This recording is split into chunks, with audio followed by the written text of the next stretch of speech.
right, hi everybody. Thanks for coming today. Welcome to the first day of Affiliate Summit. I'm super excited to be here and happy to be talking to you. My name is Sarah. I work at ShareASale. I have about 11 years experience working at the network, so kind of like a grandma in the industry, if you will. Though I like to say just aunt, cool fun aunt. Anyway, so today I'm going to be talking about attribution in real life and essentially looking at some case studies from the vault, and the vault just being the network. So I think being at the network level, I have the ability to see some insight both on how the merchants want to set up or what some of their goals might be and how they're setting up attribution solutions, and then also how that affects their program and the publishers on the other end once they have that set up. So today, I just wanted to go over with you a few things that I've seen, some case studies. We'll look at a few things. But before we do that, let's hop in the car, buckle up, and go down, what I say, memory lane. How did we even get here? Why are we talking about attribution? Why is it a big deal? So I just wanted to give you a little bit of background on that so we're all kind of on the same playing field. So first we have the 90s, the era of Madonna, Britney Spears, all that fun stuff. And in this period of time, we were looking at first-click attribution. So essentially what first-click attribution was it said, all right, in this click stream that we have here, the very first affiliate that was involved is the one that's going to get 100% of the commission all the time. And this didn't lend itself to be a really great solution because it ended up encouraging things like spam and cookie stuffing and things like that, because it was really all about like, look at me, and not a lot of work and effort in terms of really trying to convert the sale. It was just sort of like quick instant gratification, if you will. And they got all of the credit. So we moved away from this model, and then you come into the 2000s with Justin Bieber and trucker hats. And at this point in time, we were doing last click attribution. So this is essentially the exact opposite of first click, where everything wins at the end. So whoever was the last person to interact with the consumer is the one that won all of the bananas, if you will. All of the commissions went to them. So this essentially became industry standard, and we went along with this for many years, over a decade. And what ended up happening is a lot of times the retailers said, you know what, this doesn't really account for anybody that might be mid-funnel, and they wanted to be able to award some of those influencers along the way. So that brings us to 2013, which is, I would say, just kind of coined a little bit as the year of attribution. So that's when we really started thinking about this and how we might be able to set up those kinds of solutions for the goals that the retailers had. So what this means is, in your consumer funnel, you've got several different affiliates that might be involved along the way. And there could be all sorts of different types of affiliates. So think about yourself as a consumer. When you're going through and you're looking at a product, you may start at something like a content site. I may move along then to like a review site to look at how other people like that product. I might be looking for a deal on that product, but all of these folks have influence on the sale. And it also lends itself to credibility for the merchant as well, because all along the way, the consumer is seeing more and more information about their brand or the product. And so this is why it is really important, and again, something that got the retailers thinking about all the different players. Another just kind of interesting stat, when you think about content affiliates, there's a study out there that's talking about how my desire to purchase, if I'm going through a content site, will actually increase over time. So 9% of the time you're going to have like 1 hour purchase. So the time that I'm looking at that content site to making the purchase. And as time goes on, my desire to purchase that is going to increase over time. So it ends up being 31% is several days later. So again, you can see how the last click model doesn't really lend itself well to that, because these content sites, overall, we're only getting that little sliver of yellow for the commissions, and 94% of the time not being commissioned at all. So again, this is what got sort of the retailers thinking about attribution and wanting to have that ability to just have the flexibility and the desire to recognize all the different influence that happens along the way. So something that I think is really important to think about when you're setting up your attribution and thinking about your goals, what you should not be thinking about is just a way to pay those affiliates less. It's not intended to be a strategy to just, pay people less for the work that they're doing, but instead you really want to reward the affiliates who are providing all that incremental value. So again, just making a really nice, fair playing field for everybody. Another thing I like to just kind of think about with this, you got this quote here from Bear Grylls. I don't know if we have some outdoor enthusiasts out there. Maybe you know this nature dude, perhaps. But this quote is just essentially talking about survival in the wild, is all about going deep. And I like to think about that as the same when I'm thinking about a program. You really want to dive deep into the data and the numbers when you're thinking about how you're going to keep your program thriving and striving and being fair and just a nice win for everybody versus just going through the wild without really having a backpack or a flashlight or the things that you need to survive. I don't know, I've never really gone through the wild, but I assume those are some of the essentials you're going to need. So let's move into those case studies. So again, from the network level, just to give you a little bit of background on the data that I was reviewing for this, we have 20% of our top 100 merchants are using attribution solutions currently. To give you a reference point on that, there are about 4,500 merchants on the network. So that just gives you, a little bit of reference point there. And 95% of the attribution was set up within the last year. So that just lets you know this is relatively new in terms of when people are actually putting it into place. So maybe have them thinking about it for a long time, but are really starting to dive into what they're going to set up. So today, each case study is going to have an example clickstream. That's what it looks like. And in ShareASale, we call our attribution solution conversion lines. So that's what you're going to see throughout the slide. So just to give you a quick key on what this is and what the pieces are, the blue dots are going to be clicks, so affiliate clicks throughout the clickstream. There are going to be some situations where people will have set up their conversion line where we ignore certain clicks, so that's going to be grayed out for you. The green is a transactions when the sale actually happened, and then of course we'll have the commission is going to be represented by a $sign. So that's just to familiarize yourself with what is to come. All right, so most popular conversion lines that we have, we're going to go over 6 examples, 6 case studies.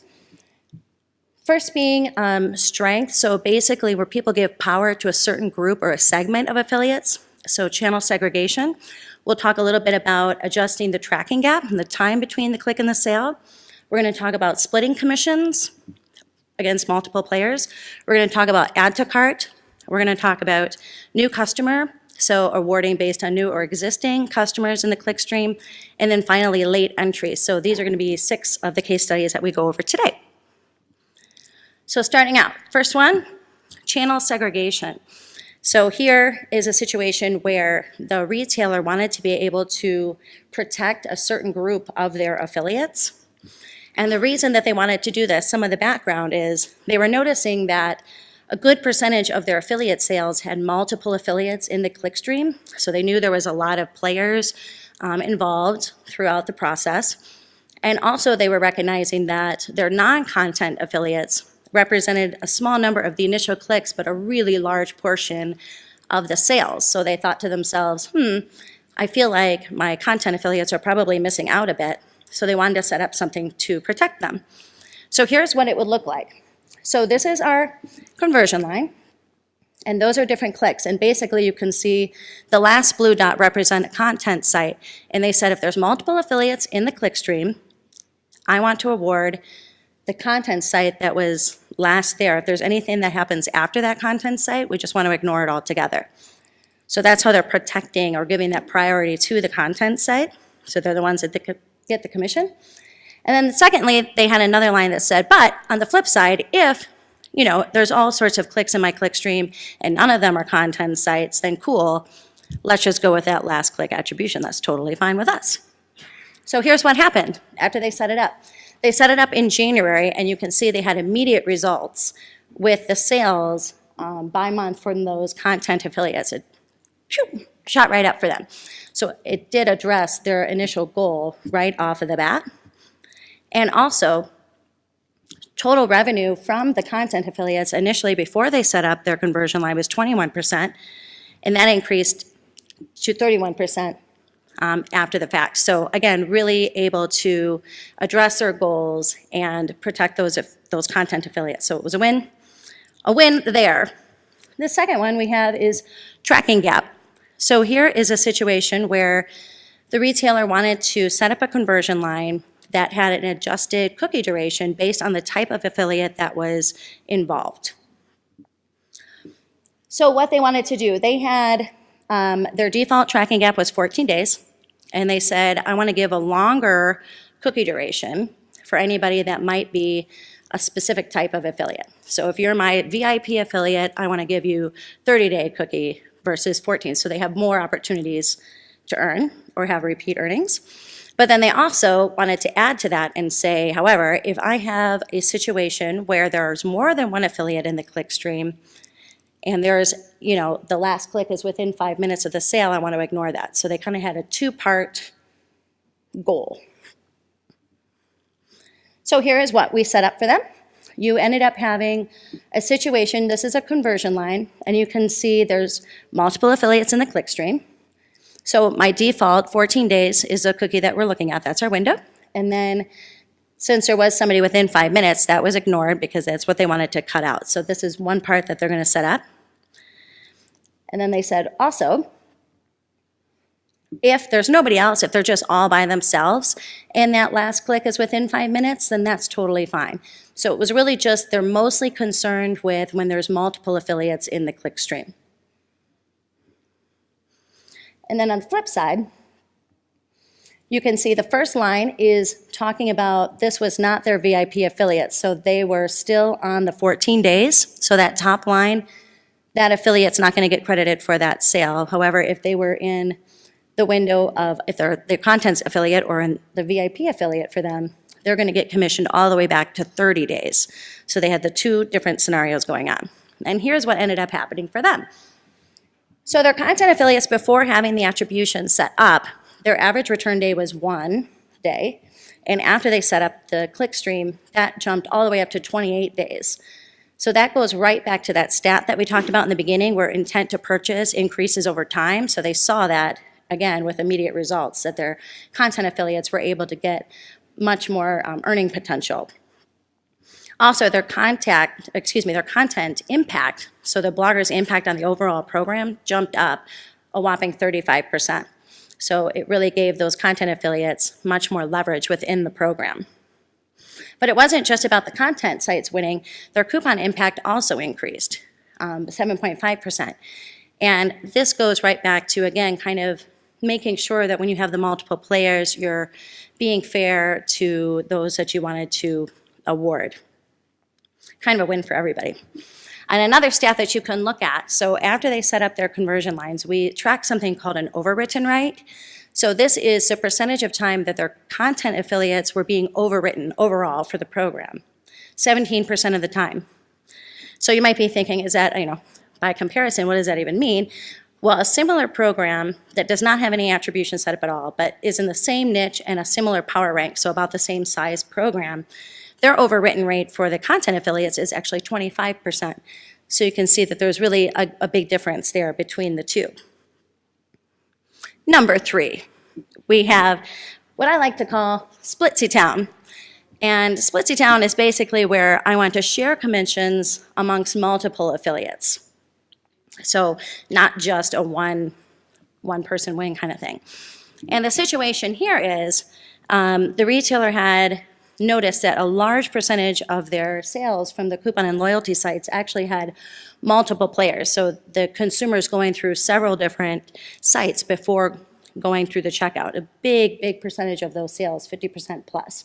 So they just wanted to kind of leverage that playing field, make things really fair, but also still have the ability to credit coupon and loyalty for the work that they have done. So still wanting to not cut them out at all, but still just give them kind of a smaller piece of the pie when necessary. So here's what their conversion line would be set up to look like.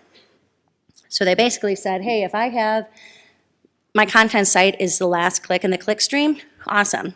Let's just do the normal last click wins here, so they'll get 100% of that commission. But if there's a situation where the consumer's going through and you've got your content site, but maybe you have some additional sites or additional click-throughs after that, then what they wanted to do is say, all right, well, our content affiliate will get the biggest percentage of the commission, while our last click coupon or loyalty maybe gets a smaller percentage. So this, oftentimes people will look at this as some sort of maybe 80-20 split, something like that. So basically you're giving commission to multiple, like I said, multiple Blayers.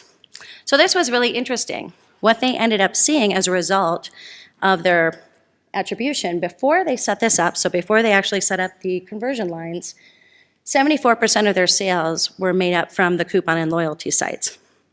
But after the conversion line, look at this huge difference. Now we've got 52% coming through the content sites. So really makes it, again, you can definitely see that split of fairness. So nice increase of 92% on the blogger side. Also, when you look at earnings, we've got before the conversion line, you can see kind of the commission payout from both the coupon and loyalty and the bloggers, and then the difference that was after the conversion line is set up. So the blogger is really winning out with an increase of 163% on the commissions that they're earning. So this is a huge win for those bloggers who would have otherwise been completely cut out. Another thing that I thought was super interesting about this particular conversion line setup, this is a graph that just shows you the incline or the rate of the sales and also the commission spend between before the conversion line and after. So you can see their gross sales definitely increased, but the commissions weren't at the same pace. So even though, gross sales skyrocketing and whatnot, they actually ended up spending 2% less on their commission spend on average overall, because again, instead of just giving the premier 100% commission all the time on every single transaction, there were some instances where you're paying a little bit less, like I said, to that loyalty and coupon. So this was really kind of an interesting thing to see come out of that as well. Number 4, I think, is a really fun one. This is add to cart. So this is basically where you want to eliminate any clicks that might happen after the consumer puts something in their shopping cart. So if I'm going along, I'm going through lots of sites, the moment I put something in my cart, then no other affiliate clicks are going to be recognized at all. So basically the desire is to just pay that last affiliate that had the interaction with the consumer before they made that intent to purchase. So this is what it would look like, a standard, kind of setup. You've got your last click wins. So even if something happens, you got click, click, I go to the cart, got another click after that, that's the one that's going to win, standard. So this would be what their attribution would look like, or their conversion line, where essentially now we're going to go ahead and award that last click just before the cart, and everything else gets grayed out or ignored. So how did this result for those guys? Well, before they set up their attribution, their average time between the click and the sale was about 26 minutes, and this doubled then after they set up their attribution. So there was a much greater time between when the click is happening and when the sale occurs. And also in this instance, because of that, they basically were recognizing that they had a ton of sales that were happening after something was added to the cart, because before the attribution was set up and after, their commissions actually decreased the spend on that by 11%. So again, here too, they were really able to address the situation that they were looking for. Number 5, we have a new customer attribution set up. So basically here, we want to give some premium offer to new versus returning business. So kind of the background on this would be they wanted to be able to give affiliates who were sending over new customer traffic a longer tracking gap, and they also wanted to award them with higher commissions. So they just wanted to be able to say, cool, if you're a new customer, you're going to have more earning opportunities. And so here is what they would have set up here. So if we had the 7 days was going to be the longer tracking gap. So if there's the content affiliate is in there and it's a new customer, they're going to have the 7-day tracking gap versus the existing customer, they're only going to be recognizing what comes in within 1 day. So what ended up happening? So before they set up their attribution, this is really kind of an interesting one, 29% of their sales were coming from new customer. And again, since they were intending to really drive up and motivate affiliates to send new customer traffic, you can imagine what they were looking to see. But after they set it up, that actually decreased a year after to 14%. Okay, well maybe it's just new and maybe people were not used to it and something like that. Well, 2 years after, what did it look like? 2 years after the conversion line, it's still at 15%. Really interesting. So there's no change at all, and in fact, we're seeing less new customer sales than we did originally. What is happening? So let's go back and think about what we saw as the setup again. If I have an existing customer sale, I'm only recognizing the one-day tracking gap. And looking at this particular retailer's sales over a long period of time, over 3 months, what we noticed is that their average time between the click and the sale is actually only 2.5 hours. So in other words, everything is going into one day anyway. And in fact, looking at the 3 months of sales, there was not a single day, not one day, where the average return rate was greater than a day. So in other words, everything comes through a day anyway. So if they're trying to motivate more new customer sales, you got to look at the data that's inside that one day as it is. Also, they had just 7% of their sales were multi-affiliate as well. So again, this is there's definitely some stuff going on here, but there's not a ton of multiple affiliate situations. So for this retailer, the attribution that they'd really want to look at is going back to our Bear Grylls quote of like diving deeper into the data, because this just tells us that, all right, either maybe this retailer doesn't lend itself to longer purchase desires, like perhaps it's a product where everybody does something a little bit more impulsively, or maybe they just don't have an affiliate base that's driving their new customers. So if I don't have a ton of sales that are multiple touch points as it is, who are these affiliates? And maybe I need to refine my recruitment strategy or something along that lines. So there's definitely more to think about with this one. Number 6, we have our late entry. So this is, I would say, probably the most common request that we get. This is really similar to the add to cart, but instead of the actual consumer action, we're looking at time. So this is a timed thing where they want to say, hey, you know, if something comes in, if there's a click that comes in within 5 minutes or really late, then I just want to not see that. So basically kind of trying to eliminate maybe impulsive actions or impulsive clicks. So it would look something like this, would be their conversion line. We've got our click stream, and then we're just, like I said, ignoring anything that happens less than 5 minutes. And they wanted to do this because when they were first setting up their attribution or just thinking about it, they noticed that 18% of their sales were coming in less than 5 minutes of that window. So they had a pretty good chunk of sales there that were coming late. And after they set up their attribution, that tracking gap increased 79%. So it really had a nice impact on, again, that time between the click and the sale. Also, they saw some good results with their multiple affiliate sales. So before they set up their conversion lines, they had 16% occurrences where they had multiple affiliates, and then after their conversion line, that decreased to 13%. So here too, it was really able to address their goals on what they were trying to do. Another really cool stat that you can look at now is your overwrite and overwritten rate.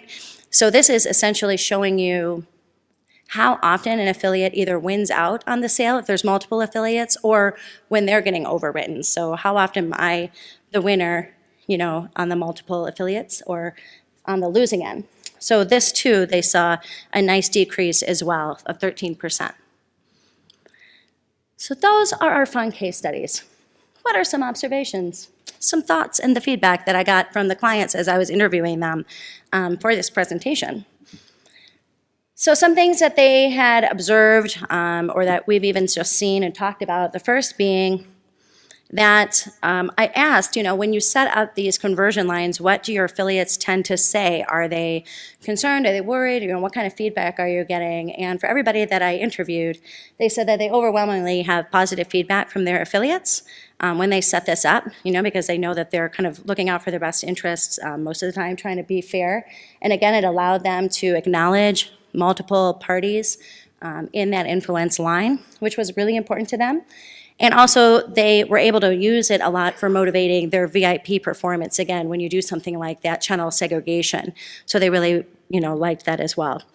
One thing that is also interesting, there was an ASTAT report that just came out, and 56% of the affiliates were unsure or did not know if the partners that they were working with even had attribution set up at all, which I think really lends itself well to just communication.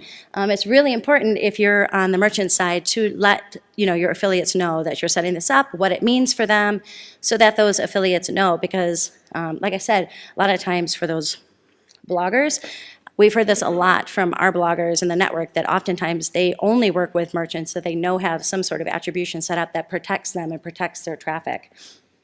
And lastly, sometimes folks use this as a nice sales advantage. This especially lends itself to the agency side, where they can say, you know, yes, we're going to set up this really cool program, and we know this knowledge, we know how to set up attribution, we know how it's worked for other people, so it really works well as a sales tool for them as well.